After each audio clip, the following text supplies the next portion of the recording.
DSC Telugu గిరిజనులు సంచార జాతుల గురించి కథలు రాసిన తొలి రచయిత చింతా దీక్షితులు. స్వాతంత్రానికి పూర్వం నిమ్న జాతుల పరిస్థితిని ఆకాంక్షను తెలుపడం ఈ పాఠం ఉద్దేశం. మేలుకొలుపు ఆంధ్ర నాటకరంగ దినోత్సవం ఈ తేదీన జరుపుకుంటారు. ఏప్రిల్ 16. ముక్తక లక్షణం కలిగిన ప్రక్రియ. శతకం వితరణి అంటే అర్థం.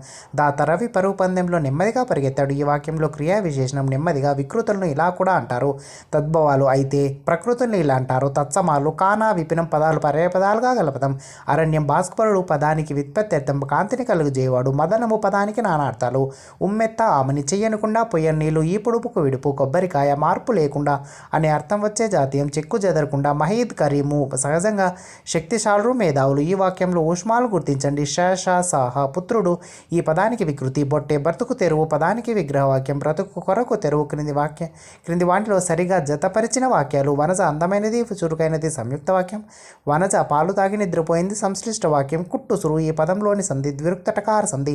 తల్లి ప్రేమ లాంటి చల్లని నీటినిచ్చే వేప చెట్టు ఈ వాక్యంలోని అలంకారం. ఉపమాలంకారం. వరుసగా రెండు గురువులు ఒక లఘువు కలిగిన గణం. తగనం పూర్వ పరస్వరములకు పరస్వరము ఏకాదేశమొకట సంధి. ఇందులో పూర్వస్వరం అనగా పూర్వపదంలో చివరి అచ్చు ధ్వనికి భావానికి అనురూప సంబంధం ఉంటుంది అని సమర్థించే భాషోత్పత్తి వాదం. డింగ్ డాంగ్ వాదం. వర్ణమాలలో తరచుగా నిత్య వ్యవహారంలో వాడని వర్ణాలను తీసేసి మిగిలిన అక్షరాలు మాత్రమే మొదట నేర్పించే పద్ధతి. నవీనాక్షర పద్ధతి. పాఠశాలలో హాజరు పెరగడానికి మెరుగుపట్టలను ఆకర్షణీయంగా తీర్చిదిద్దాలి అనే కార్యక్రమం చేపట్టిన విద్యా సంచాలకులు చాంపియను.